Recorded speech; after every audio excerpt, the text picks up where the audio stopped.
அது வழங்கப்படாதிராது என்ற அந்த மலக்கு சொன்ன அதனுடைய சிறப்பு உங்களுக்கு கிடைக்காம இருக்காங்க, கிடைக்கும். ஒரு ஹர்ஃப நீங்க ஓதினாலும் அந்த சூரத்துல் ஃபாத்திஹாவுல என்று சொல்லிவிட்டு போனார் என்று ஸல்லல்லாஹு அலைஹி வஸல்லம் சொன்ன ஹதீஸ் முஸ்லிமிலே பதிவாக. எப்படிப்பட்ட சிறப்பு! ஸ்பெஷலா அல்லாஹ் தஆலா ஒரு வானத்தை திறந்து, வானத்தில் ஒரு வாசலை திறந்து அதுல ஒரு மலக்க இறக்கி இந்த சூறாவை பத்தின ஒரு முன்னறிவிப்பை சொல்லிவிட்டு போனதாக இந்த ஹதீஸிலே வந்திருக்கிறது என்பதை நாங்கள் பார்க்கின்ற போது சூரத்துல் ஃபாத்திஹா இவ்வளவு சிறப்பு மிக்க சூரா. அதோட இன்னொரு விஷயம் இதுல சொல்லப்படுகிறது. என்னது?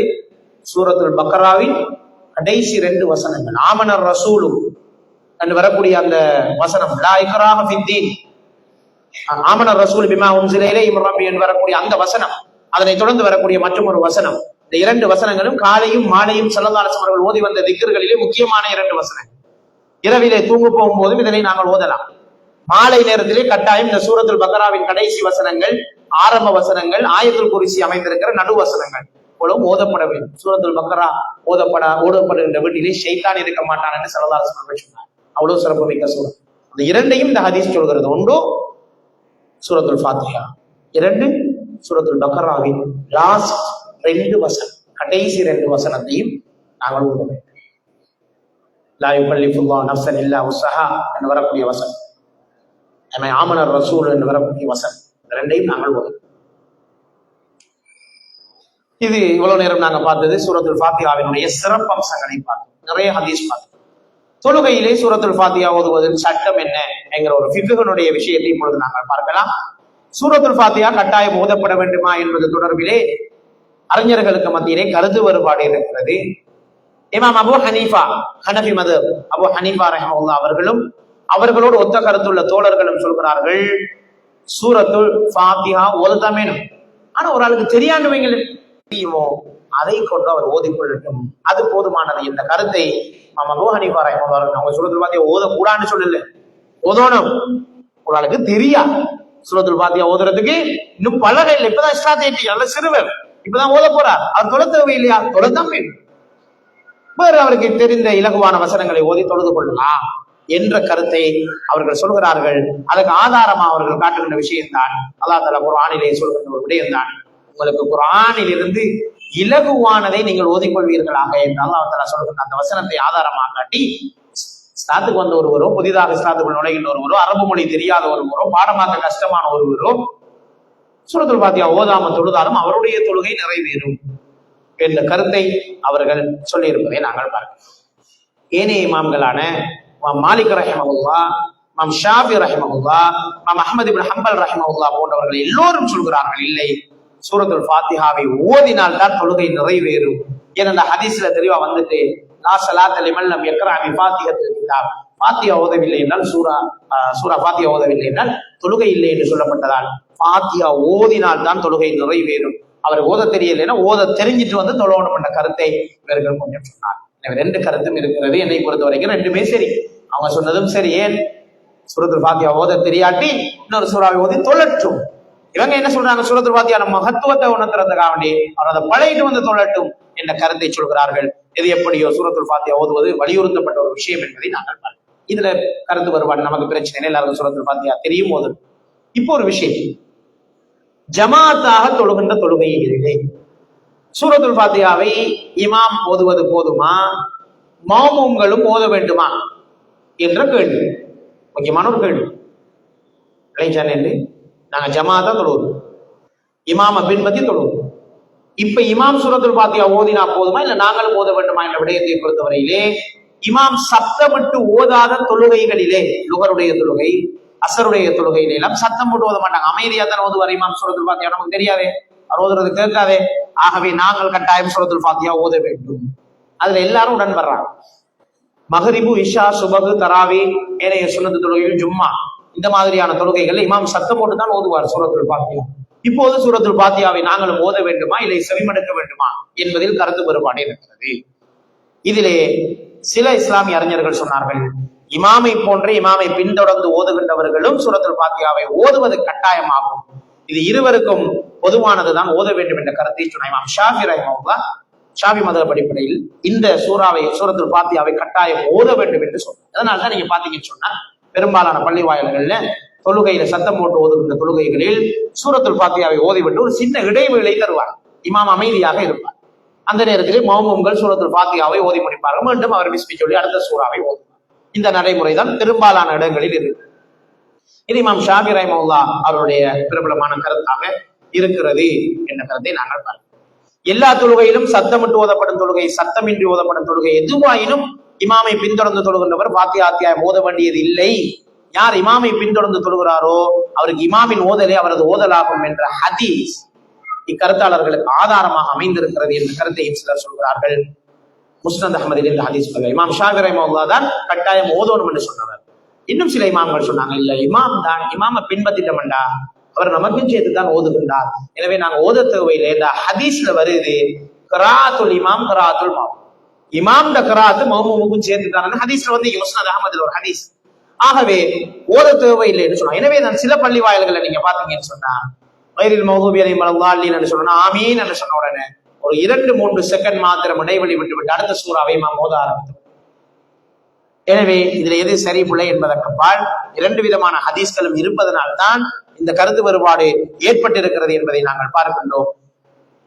குறிப்பாக இந்த ஹதீஸை நீங்கள் பாருங்கள், முஸ்லிமிலே வரக்கூடிய ஹதீஸ், சப்தமின்றி மெதுவாக ஓதப்படும் தொழுகைகளில் இமாமை பின்தொடர்ந்து தொழுகின்றவரும் ஓத வேண்டும், சப்தமிட்டு ஓதப்படும் தொழுகைகளில் ஓத வேண்டியது இல்லை. நபி ஸல்லல்லாஹு அலைஹி வஸல்லம் அவர்கள் இமாம் ஏற்படுத்தப்பட்டதே பின்பற்றுவதற்குத்தான். ஆகவே இமாம் அல்லாஹு அக்பர் என்று தக்பீர் சொன்னால் நீங்களும் தக்பீர் சொல்லுங்கள், அவர் சத்தமிட்டு குர்ஆன் வசனங்களை ஓதினால் நீங்கள் மௌனமாக இருந்து கேளுங்கள் என்று ஸல்லல்லாஹு அலைஹி வஸல்லம் அவர்கள் சொன்னதாக முஸ்லிமிலே ஒரு ஹதீஸ் வருகிறது. எனவே புதிய ஒரு சட்டத்தை சிலர் சொன்னார்கள், என்னென்றா இமாம் ஓதினா இருக்கிறது. எனவே நாங்கள் விரும்பினால் இமாம் இடைவெளி விட்டால் நாங்களும் ஓதிக்கொள்வோம். இமாம் இடைவெளி விடலையா ஒரு பிரச்சனையும் இல்லை, இமாமோடு சேர்ந்து மனதுக்குள்ள நாங்கள் ஓதிக்கொள்வோம், அதை கிரகிச்சுக் கொள்வோம், கேட்போம். அல்லாஹ் தஆலா குர்ஆனிலே சொல்கின்றான், ஃபைதா கராஅத்தல் குர்ஆன் இதா குரியல் குர்ஆன் ஃபஸ்தமிஉ லஹு வ அன்சிது லஅல்லகும் துர்ஹமூன். ஃபைதா குரியல் குர்ஆன், உங்களுக்கு குர்ஆன் ஓதி காண்பிக்கப்பட்டால் ஃபஸ்தமிஉ லஹு, நீங்கள் அதற்கு செவிமடுக்க வேண்டும். வ அன்சிது, காது தாழ்த்தி அமைதியாக இருந்து கேட்க வேண்டும். லஅல்லகும் துர்ஹமூன், அப்படி நீங்க செஞ்சா உங்களுக்கு அருள் பாலிக்கப்படுவீர்கள், அல்லாஹ்வுடைய இரக்கத்தை பெற்றுக்கொள்ளுங்கள். அப்ப இந்த வசனம் என்னத்தை சொல்லுது? குர்ஆன் ஓதினா ஓதணும் என்று சொல்லுதா, கேட்கணும் என்று சொல்லுதா? கேட்கணும் என்று தான் சொல்கிறது. ஆகவே குர்ஆன் ஓதப்படுகின்ற போது காது தாழ்த்தி அமைதியா இருந்து அதை கிரகிச்சு அதோட பொருளை விளங்கி மனசால அதை கிரகிக்கிறதுக்கு தான் ட்ரை பண்ணணுமே தவிர அதை அவசரமா நாங்கள் ஓத முற்படுகின்ற போது சில நேரம் அதுல ஓதல்ல தான் நம்ம கவனம் செலுத்துவோமே தவிர அதோட கருத்துல தாக்க செலுத்த மாட்டோம். எனவே உயிரோட்டமான தொழுகைக்கு செவிமடுத்து நாங்கள் அதனை கிரகிப்பதுதான் மிகவும் பொருத்தமானதாகும். ஜமாத்தா தொழுகின்ற போதும் அதுவும் சத்தமிட்டு ஓதுகின்ற தொழுகைகளில் மாத்திரம், தராவி தொழுகின்ற போதும் இரவு நேரத்திலே 2 நேரம் குர்ஆனை ஓதிக்கொண்டிருப்பார். அந்த நேரத்திலே நாங்கள் குர்ஆனை செவிமடுத்துக் கொண்டிருக்க வேண்டும், நாங்களும் ஓத வேண்டிய அவசியம் இல்லை. அதே நேரம் சூரத்துல் ஃபாத்தியாவை ஓதிவிட்டு இடைவெளி இல்லாமல் தொடர்ந்து குர்ஆனை ஓதுகின்ற போதும் அது பிரச்சனை கிடையாது. நாங்கள் அந்த சூறாவை செவிமடுத்தல் போதுமானது. சில நேரம் இடைவெளி தந்தால் நாங்கள் ஓதிக்கொள்ளலாம், அதுவும் பிரச்சனை கிடையாது, பாவம் கிடையாது. எனவே அந்த விடயத்தை நாங்கள் விளங்கிக் கொள்ள வேண்டும்.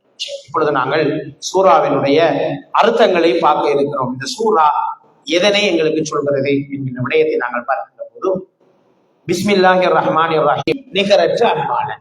அல்லாஹ்வுடைய அருளை அன்பை பேசுகின்ற சூறா. அப்ப பிஸ்மில்லாஹிர் ரஹ்மானிர் ரஹீம், அளவற்ற அருளாளனும் நிகரற்ற அன்பாளனுமாகிய அல்லாஹ்வுடைய பெயரை கொண்டு, பெயரால், பிஸ்மி என்று சொல்வது பெயரால். பி பிஸ்மி 2 சொல்லிருக்கிறது உண்மையா, நாங்க சேர்த்து பிஸ்மி என்று எழுதுறோம். பி என்றால் ஆள், கொண்டு. தமிழ்ல வந்து உறுப்புகள் பாவிப்பது போலதான் அரபுல பி எப் பாவிக்கும்.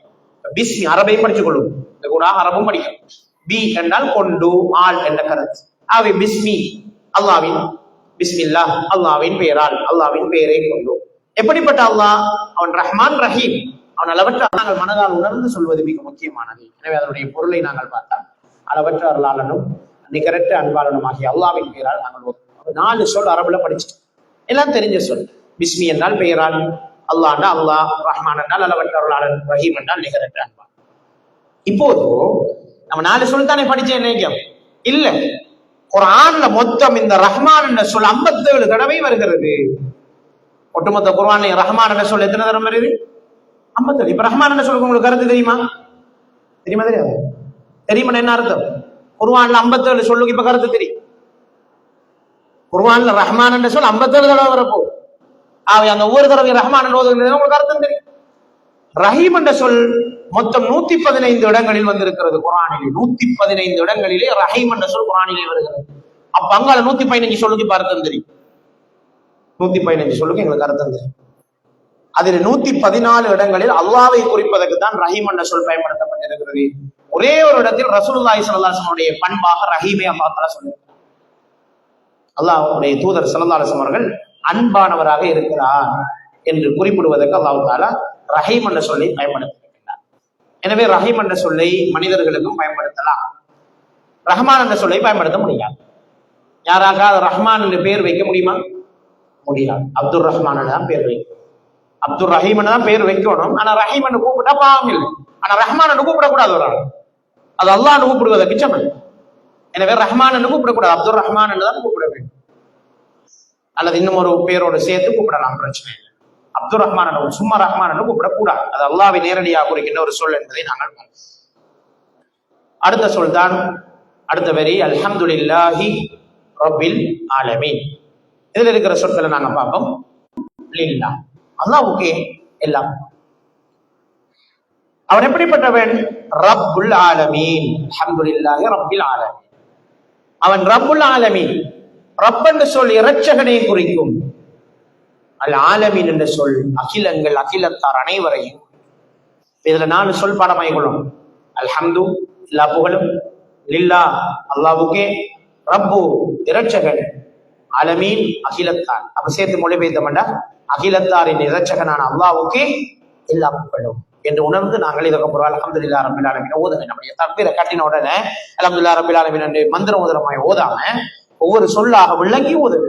அல்ஹம் எல்லா புகழும், லில்லாஹ் எல்லா புகழும் அல்லாஹ். எனக்கு எந்த புகழும் இல்லை, நான் எவ்வளவு ஒளிவான ஒரு படைப்பு, எனக்கு எந்த புகழும் இல்லையே என்ன மனசுக்குள்ள நினைச்சு நினைச்சு தொழுவதுதான் தொழுக. அந்த அல்லாஹ் எப்படிப்பட்டவன்? ரப்புல் ஆலமீன். இந்த ஒட்டுமொத்த பிரபஞ்சம், இந்த ஒட்டுமொத்த உலகம், இந்த ஒட்டுமொத்த படைப்புகள் அத்தனைக்கும் அல்லாஹ் தஆலா தானே பொறுப்பாளன். எனவே அவனை நான் துதிக்கிறேன் என்ற அந்த சிந்தனையோடு நாங்கள் தொழ வேண்டும் என்பதை தான் இங்கே நாம் சுட்டிக்காட்ட வேண்டும். பாருங்க, 4 சொல் தானே படிச்சு, அது 4 சொல்லில் பாருங்க. குர்ஆன் அல்ஹம்துங்கிற சொல் 43 தடவைகள் வந்திருக்கிறது. ரப்புல் ஆலமீன் என்ற சொல் 5 தடவை வந்திருக்கிறது. இந்த அல்லாஹ் என்ற சொல் குர்ஆன்ல 2697 தடவை வந்திருக்கிறது. ரப் என்ற சொல் 1041 தடவை வந்திருக்கிறது. ஆலமீன் என்ற சொல் குர்ஆனிலே 73 தடவை வந்திருக்கிறது. இன்றைக்கு நாம படிச்ச இந்த 2 வசனம், பிஸ்மில்லாஹிர் ரஹ்மானிர் ரஹீம், அல்ஹம்துலில்லாஹி ரப்பில் ஆலமீன், இதுல உள்ள சொற்கள் மாத்திரம் கிட்டத்தட்ட 4000 சொல் ரிப்பீட் குர்ஆன். நான் அன்னைக்கு சொன்ன 41 தடவைகள் அல்லாஹ் சொல் தான் 2600 தடவை வந்திருக்கு. ரப் என்ற சொல் 1041 தடவை வந்திருக்கிறது. அல்ஹம்து என்ற சொல் 43 தடவைகள் வந்திருக்கிறது. எனவே திருப்பி திருப்பி இந்த வசனங்கள் சொற்கள் வருவதால் குர்ஆனை விளங்கிக் கொள்வது மிக இலகுவானது என்பதை நான் இங்கே சொல்லிக் கொண்டு நாங்கள் இதோடு இன்றைய அமர்வை நிறைவு செய்கின்றோம். இன்ஷா அல்லாஹ் அடுத்த தொடரிலே எதிர்வரக்கூடிய வாரங்களிலே இந்த ஏனைய வசனங்களினுடைய கருத்துக்களையும் முழுமையாக இந்த வசனங்கள் சொல்ல வருகின்ற செய்திகளையும் இன்ஷா அல்லாஹ் நாங்கள் பார்க்க இருக்கிறோம். சூரத்துல் ஃபாத்திஹா விளக்கத்துக்கு இன்னும் நாங்க போகணும். இப்ப சொல்லுக்குள்ளதான் நீங்க சொல் விளக்கங்களை பார்த்து மொழிபெயர்ப்பை பார்த்ததுக்கு பிறகுதான் ஒவ்வொரு வசனமும் எதை உணர்த்துகிறது, அதுக்கு பின்னால் என்ன செய்திகள் இருக்கிறதுங்கிறது மிக விரிவான விஷயம். அதனை நாங்கள் ஒரே அமர்விலே படித்து விட முடியாது. எனவே இன்ஷா அல்லாஹ் அடுத்த கிழமை வருகின்ற போது கட்டாயம் இந்த டியூட்டை கொண்டு வர வேண்டும். திருப்பி உங்களுக்கு அந்த டியூட் வழங்கி வைக்கப்படாது. எனவே வாரக்கிழமையும் இந்த டியூட்டில் இருக்கிற விஷயங்களோடு புதிய விஷயங்கள் போகும். அதுக்கு அடுத்த கிழமை இன்ஷா அல்லாஹ் நடந்தால் உங்களுக்கு புதிய டியூட் வழங்கி வைக்கப்படும். எனவே கட்டாயம் இந்த டியூட்டை எடுத்துக்கொண்டு வருமாறு கேட்டுக்கொண்டும் சூரத்துல் ஃபாத்திஹாவினுடைய 2 வசனங்களை தான் இன்று நாங்கள் படித்திருக்கின்றோம். ஆனால் அதனுடைய எல்லா விடயங்களும் நாங்கள் பார்த்திருக்கின்றோம். எனவே சூரத்துல் ஃபாத்திஹாவை பொருளுணர்ந்து ஓதி தொழுகை உயர்வுண்டமாக தரக்கூடிய பாக்கியத்தை வல்ல அல்லாஹ் தஆலா எனக்கும் உங்களுக்கும் நசீபாக்க வேண்டும் என்று பிரார்த்தனை செய்து கொள்கின்றேன். கடந்த ஒரு வகுப்பிலே உங்களிடம் ஒரு வேண்டுகோளை விடுத்தேன். அந்த ஆடைகள் பொருட்கள் சேகரிப்பு தொடர்பாக நிறைய பேர் கோல் எடுத்தீங்க, தந்தீங்க, கொண்டு வந்து ஒப்படைச்சிங்க. ஜஸாக்குமுல்லாஹ் ஹைரன். அவை அனைத்தும் மிகவும் தேவையான குடும்பங்களுக்கு, மிகவும் தேவையான இடங்களுக்கு நாங்களே நேரடியாக சென்று கொண்டு போய் கொடுத்து கையளித்து விட்டு வந்தோம். மிகவும் சந்தோஷப்பட்டாங்க. இன்றும் அந்த பொருட்கள் கையளிக்கப்பட்ட ஒரு புகைப்படம் அனுப்பப்பட்டிருந்தது.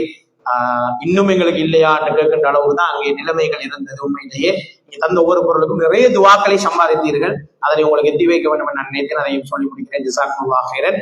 இன்னும் தேவை இருந்தாலும் அதற்குரிய சந்தர்ப்பங்கள் இல்லை என்பதால் நாங்கள் நிறைவு செய்கிறோம். இந்த வாட்ஸ்அப் நம்பர் எழுத சொல்லி அன்றைக்கும் சொன்னது, நிறைய பேர் எழுதாம இருப்பீங்க. கொஞ்சம் உங்களை ஒரு குரூப்ல இணைச்சு விட்டால் இந்த பயான்கள் நிகழ்ச்சிகள் தொடர்பான தகவல்களை உங்களோட பகிர்ந்து கொள்றதுக்கும் சில நல்ல விஷயங்களை பகிர்ந்து கொள்றதுக்கும் உதவியாக இருக்கும். எனவே அந்த வாட்ஸ்அப் நம்பர் பேர்கள் எழுதாதவர்கள் இருந்தால் அதை எழுதிவிட்டு செல்லுமாறும் வேண்டிக் கொள்கின்றோம்.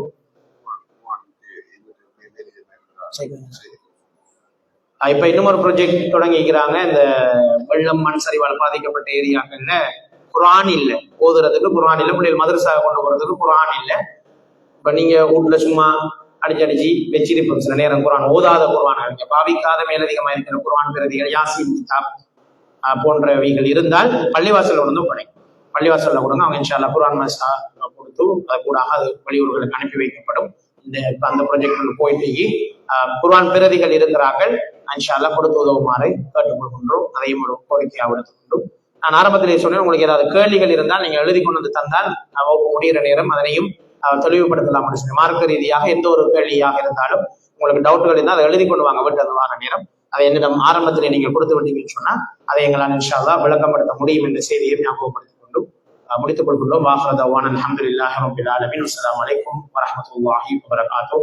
சுப்ஹானக அல்லாஹும்ம வ பிஹம்திக அஷ்ஹது அல்லா இலாஹ இல்லா அன்த அஸ்தக்ஃபிருக வ அத்தூபு இலைக். இந்த கையேடு உங்களுக்கு இலவசமா தான் பள்ளியால தாராங்க. நீங்க விரும்பினா இதை அடிச்சு இன்னும் நிறைய பேருக்கு கொடுங்க. இதை படிக்க உங்களுக்கு அந்த நன்மை கிடைக்கும். அப்படித்தானே? ஏழ்மானாக்கள் சூரத்துல் ஃபாத்திஹா